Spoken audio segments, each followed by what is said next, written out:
As crowds press close to hear his light, he stepped in Peter's humble craft to speak where all could see his face. The Master taught beside the waves, while hearts drew near to hear his grace. The angels watch with wondering hearts their glorious commander on the sea, as he shared the truths of life and light with crowds who gathered eagerly. The fields, the hills, the open sky, all framed his teaching on that shore, and all who heard his living word went from that scene the same no more. The sermon ended on the shore, and Peter heard the Master say, "Launch out and let the nets once more be cast upon the deep today." The weary night still weighed on them. They were tired, their hearts unsure. They caught nothing through the night, and doubt pressed in without a cure. At thy word we'll cast again, though empty nets had brought despair. But faith obeyed the Master's voice, and sudden fullness met them there. The nets so filled they strained to break, the boats way down beneath the heat. He who commands the sea and storm brought life into the barren deep. But Peter bowed before the Lord, for holiness laid bare his stain.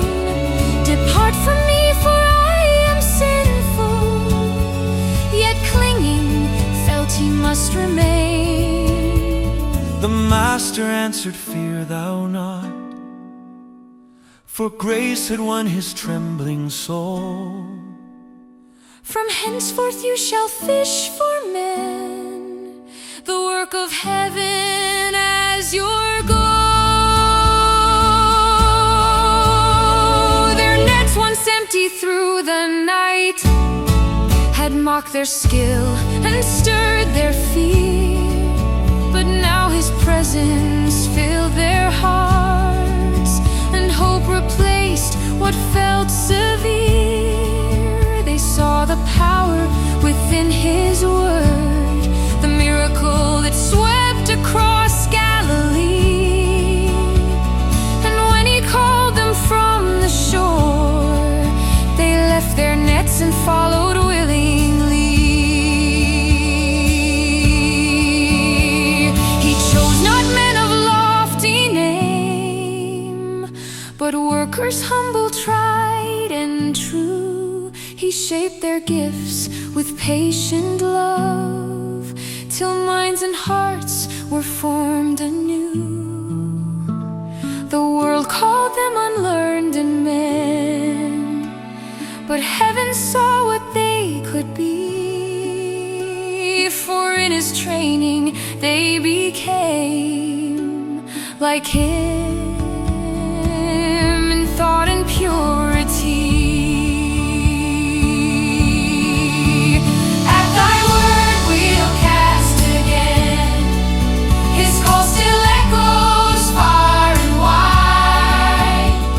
For he who filled their emptiness still draws our hearts to his side.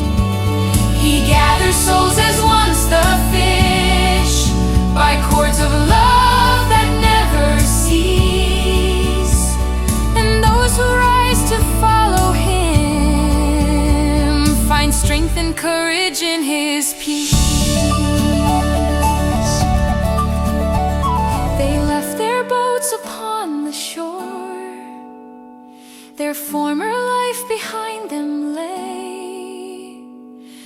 in his voice they found their